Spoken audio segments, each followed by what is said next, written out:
Opa, bom dia, boa tarde, boa noite. Eu sou o Delfos e estou muito feliz que você tenha se juntado a mim nesse propósito. E hoje nós vamos ler de Juízes capítulo 6 ao capítulo 7. Gideão. De novo os israelitas fizeram o que o Senhor reprova, e durante 7 anos ele os entregou nas mãos dos midianitas. Os midianitas dominaram Israel, por isso os israelitas fizeram para si esconderijos nas montanhas, nas cavernas e nas fortalezas. Sempre que os israelitas faziam as suas plantações, os midianitas, os amalequitas e outros povos da região a leste deles as invadiam. Acampavam na terra e destruíam as plantações ao longo de todo o caminho até Gaza, e não deixavam nada vivo em Israel, nem ovelhas, nem gado, nem jumentos. Eles subiam trazendo os seus animais e suas tendas, e vinham como enxames de gafanhotos. Era impossível contar os homens e os seus camelos. Invadiam a terra para devastá-la. Por causa de Midian, Israel empobreceu tanto que os israelitas clamaram por socorro ao Senhor. Quando os israelitas clamaram ao Senhor por causa de Midian, ele lhes enviou um profeta que disse: Assim diz o Senhor, o Deus de Israel: Tirei vocês do Egito, da terra da escravidão. Eu os livrei do poder do Egito e das mãos de todos os seus opressores. Expulsei-os e dei a vocês a terra deles. E também disse a vocês: Eu sou o Senhor, o seu Deus. Não adorem os deuses dos amorreus, em cuja terra vivem, mas vocês não me deram ouvidos. Então o anjo do Senhor veio e sentou-se sobre a grande árvore de Ofra, que pertencia ao abiezrita Joás. Gideão, filho de Joás, estava malhando trigo num tanque de prensar uvas, para escondê-lo dos midianitas. Então o anjo do Senhor apareceu a Gideão e lhe disse: O Senhor está com você, poderoso guerreiro. Ah, Senhor, Gideão respondeu. Se o Senhor está conosco, por que aconteceu tudo isso? Onde estão todas as suas maravilhas que os nossos pais nos contam quando dizem: Não foi o Senhor que nos tirou do Egito? Mas agora o Senhor nos abandonou e nos entregou nas mãos de Midian. O Senhor se voltou para ele e disse: Com a força que você tem, vá libertar Israel das mãos de Midian. Não sou eu quem o está enviando? Ah, Senhor, respondeu Gideão, como posso libertar Israel? Meu clã é o menos importante de Manassés, e eu sou o menor da minha família. Eu estarei com você, respondeu o Senhor, e você derrotará todos os midianitas como se fossem um só homem. E Gideão prosseguiu: Se de fato posso contar com o teu favor, dá-me um sinal de que és tu que estás falando comigo. Peço-te que não vais embora até que eu volte e traga minha oferta e a coloque diante de ti. E o Senhor respondeu: Esperarei até você voltar. Gideão foi para casa, preparou um cabrito e com uma arroba de farinha fez pães sem fermento. Pôs a carne no cesto e o caldo numa panela. Trouxe-os para fora e ofereceu-os a ele sob a grande árvore. E o anjo de Deus lhe disse: Apanhe a carne e os pães sem fermento. Ponha-os sobre esta rocha e derrame o caldo. Gideão assim o fez. Com a ponta do cajado que estava em sua mão, o anjo do Senhor tocou a carne e os pães sem fermento. Fogo subiu da rocha, consumindo a carne e os pães. E o anjo do Senhor desapareceu. Quando Gideão viu que era o anjo do Senhor, exclamou: Ah, Senhor soberano! Vi o anjo do Senhor face a face. Disse-lhe, porém, o Senhor: Paz seja com você. Não tenha medo. Você não morrerá. Gideão construiu ali um altar em honra ao Senhor e lhe deu este nome: O Senhor é paz. Até hoje o altar está em Ofra dos abiezritas. Naquela mesma noite, o Senhor lhe disse: Separe o segundo novilho do rebanho de seu pai, aquele de 7 anos de idade. Despedace o altar de Baal que pertence a seu pai e corte o poste sagrado de Azerá que está ao lado do altar. Depois faça um altar para o Senhor seu Deus no topo desta elevação. Ofereça o segundo novilho em holocausto, com a madeira do poste sagrado que você irá cortar. Assim Gideão chamou 10 dos seus servos e fez como o Senhor lhe ordenara.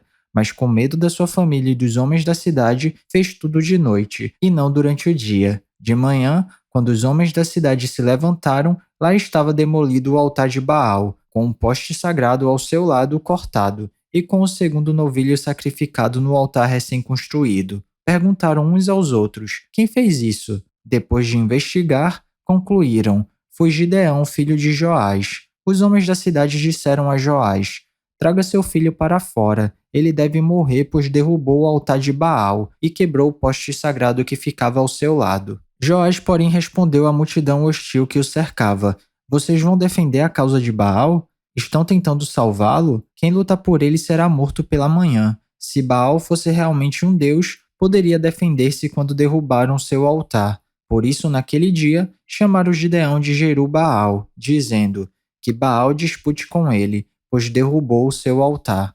Nesse meio tempo, todos os midianitas, amalequitas e outros povos que vinham do leste uniram seus exércitos, atravessaram o Jordão e acamparam no vale Jezreel. Então o Espírito do Senhor apoderou-se de Gideão e ele, com toque de trombeta, convocou os abiesritas para segui-lo. Enviou mensageiros a todo Manassés, chamando-o às armas, e também a Azer, a Zebulon e a Naftali, que também subiram ao seu encontro. E Gideão disse a Deus: Quero saber se vais libertar Israel por meu intermédio, como prometeste. Vê, colocarei uma porção de lã na eira. Se o orvalho molhar apenas a lã e todo o chão estiver seco, saberei que tu libertarás Israel por meu intermédio, como prometeste. E assim aconteceu. Gideão levantou-se bem cedo no dia seguinte, torceu a lã e encheu uma tigela de água do orvalho. Disse ainda Gideão a Deus: Não se acenda a tua ira contra mim. Deixa-me fazer só mais um pedido. Permite-me fazer mais um teste com a lã. Desta vez, faze ficar seca a lã e o chão coberto de orvalho. E Deus assim fez naquela noite. Somente a lã estava seca. O chão estava todo coberto de orvalho. Capítulo 7. A vitória de Gideão sobre os midianitas. De madrugada, Jeru-Baal, isto é, Gideão e todo o seu exército, acampou junto à fonte de Harod. O acampamento de Midian estava ao norte deles, no vale, perto do monte Moré. E o Senhor disse a Gideão: Você tem gente demais para eu entregar Midian nas suas mãos, a fim de que Israel não se orgulhe contra mim, dizendo que a sua própria força o libertou. Anuncie, pois, ao povo que todo aquele que estiver tremendo de medo poderá ir embora do monte Gileade. Então 22.000 homens partiram, e ficaram apenas 10.000.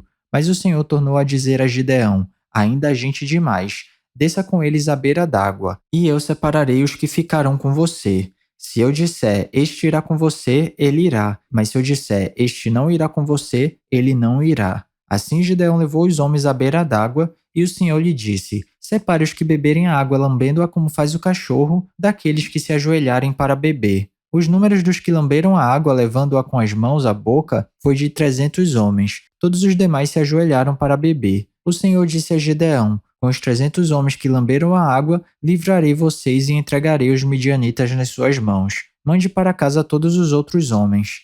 Gideão mandou os israelitas para as suas tendas, mas reteve os 300, e estes ficaram com as provisões e as trombetas dos que partiram.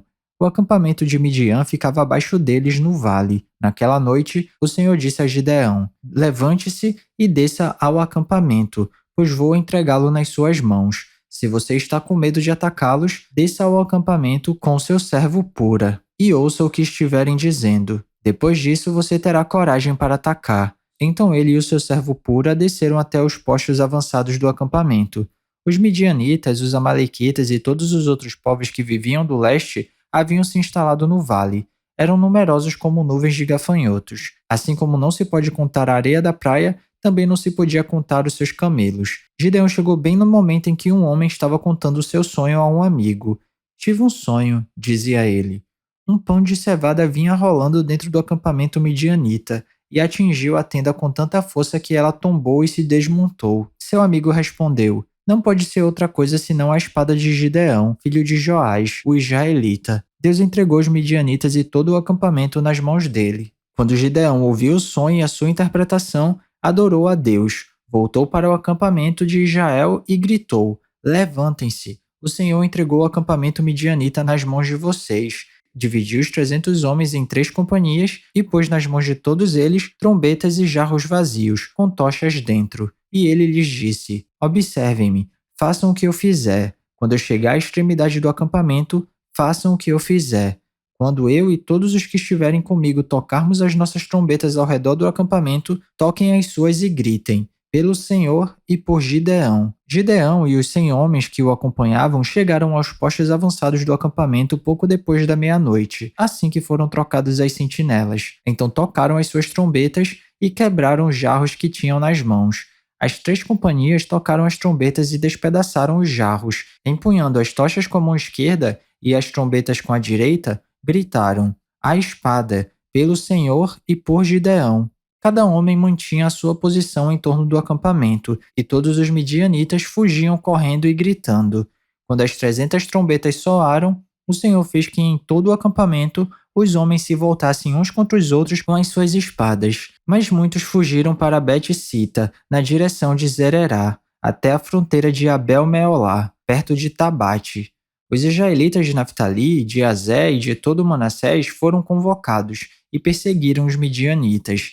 Gideão enviou mensageiros a todos os montes de Efraim, dizendo: "Desçam para atacar os midianitas, e cerquem as águas do Jordão à frente deles até Bet-Bara." Foram, pois, convocados todos os homens de Efraim, e eles ocuparam as águas do Jordão até Bet-Bara. Eles prenderam 2 líderes midianitas, Oreb e Zeeb.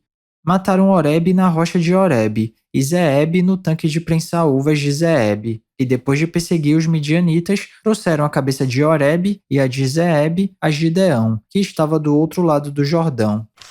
E é isso, chegamos ao final da nossa leitura. Eu espero que você tenha gostado. Se alguma coisa soar estranha ou diferente, eu te encorajo a dar uma pesquisada a respeito disso, porque apesar da Bíblia ser um livro muito atual, ela foi escrita numa época e numa cultura diferente da nossa. Então vale a pena dar uma pesquisada para entender melhor os contextos históricos e culturais. Ah, e esse vídeo aqui não é para substituir o devocional não, tá? É só um plus, é só um bônus, é só um incentivo.